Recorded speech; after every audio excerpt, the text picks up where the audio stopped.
होई माता कथा। ये कथा संतान देने वाला व्रत है। इस कथा को सुनने से संतान की प्राप्ति और संतान की लंबी उम्र होती है। होई माता कथा। एक साहूकार के 7 बेटे 7 बहुएं एवं एक कन्या थी।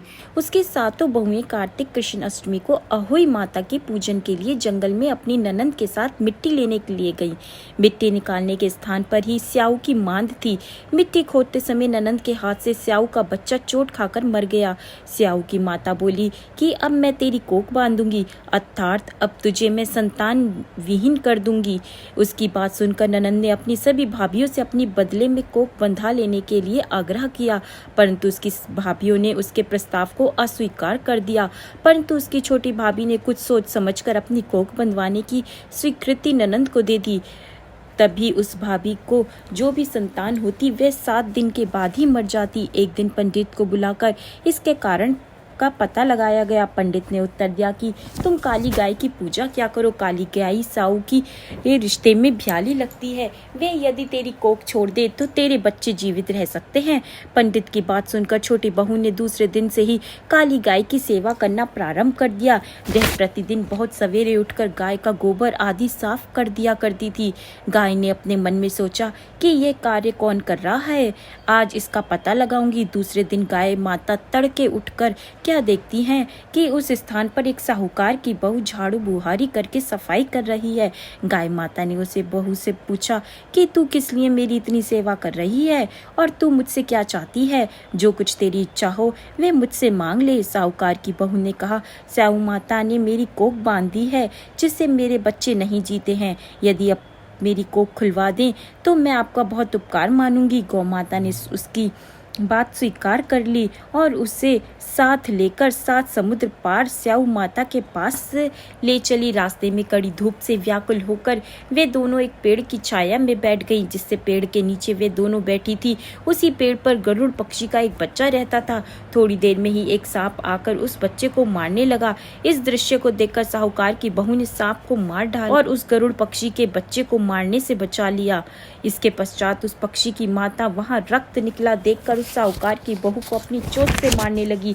तब उसने साहूकार की बहू ने कहा कि मैंने तेरे बच्चे को नहीं मारा है, तेरे बच्चे को डसने के लिए एक नाग आया था और मैंने उसे नाग को मारकर तेरे बच्चे की रक्षा की है। मरा हुआ नाग ढाल के नीचे दबा हुआ पड़ा है।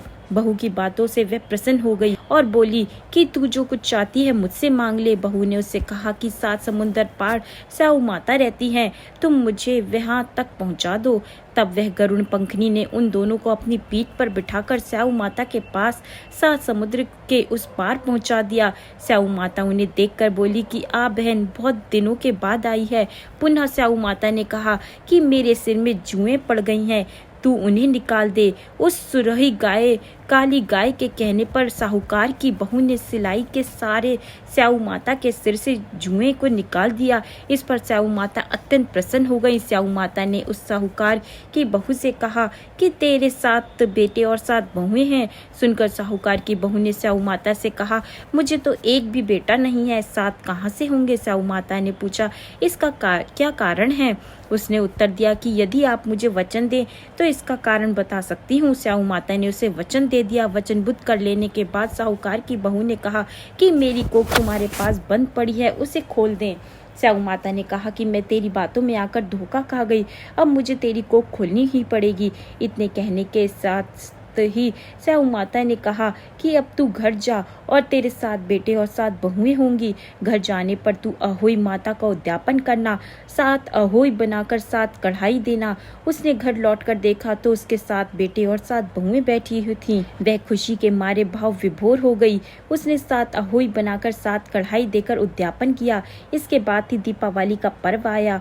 उसकी जेठानियां परस्पर कहने लगी कि सब लोग पूजा का कार्य शीघ्र ही पूरा कर लो, कहीं ऐसा ना हो कि छोटी बहू अपने बच्चों को स्मरण कर रोना धोना शुरू कर दे, नहीं तो रंग में भंग हो जाएगा। जानकारी के लिए उन्होंने अपने बच्चों को छोटी बहू के घर भेजा। क्योंकि छोटी बहू रुदन नहीं कर रही थी, बच्चे ने घर जाकर बताया कि वहाँ पर वे आटा गूंद रही हैं और उद्यापन का कार्यक्रम चल रहा है। इतना सुनते ही सभी जेठानी आकर उससे पूछने लगी कि तूने अपनी कोख कैसे खुलवाई।